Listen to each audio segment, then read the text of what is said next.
Tribuners personil gabungan mulai tempati pos pelayanan dan terpadu Lebaran 2022 di Ambon.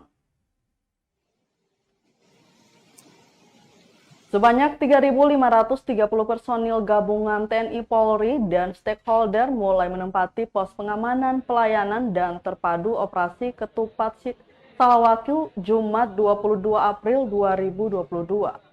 Pantauan Tribunawon.com di lokasi Bandara Patimura Ambon dan pos pengamanan JMP Poka Selasa 26 April 2022.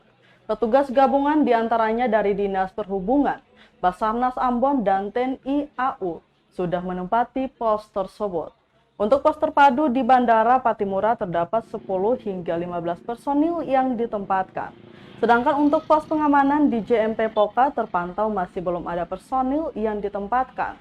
Kabid Humas Polda Maluku Kombes Pol Emrum Ohirat menyatakan, sebagian personil sudah ditempatkan di pos pelayanan dan pos terpadu. Namun penempatan secara resmi personil baru Kamis 28 April 2022 pekan ini. Diketahui terdapat 73 pos yang dibangun Polda Maluku untuk menunjang operasi Ketupat Salawaku 2022.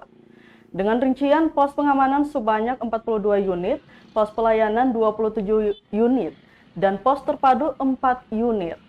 Untuk pos terpadu yang berada di Mall ACC, Paso, Taman Ayam Ambon bawah Jembatan Merah Putih, di Mardika dan di perempatan kawasan Masjid Raya Al-Fatah akan melayani penyuntikan vaksinasi.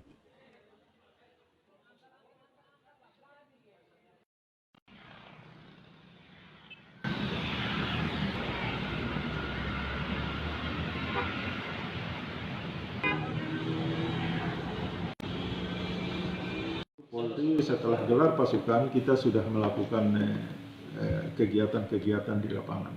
Walaupun secara resmi itu akan dimulai tanggal 28 besok sesuai dengan jadwal. Tetapi pelaksanaan sebelum ininya sudah diawali dari sejak dilakukan apel gelar pasukan kemarin. Terima kasih sudah nonton. Jangan lupa like, subscribe, dan share ya.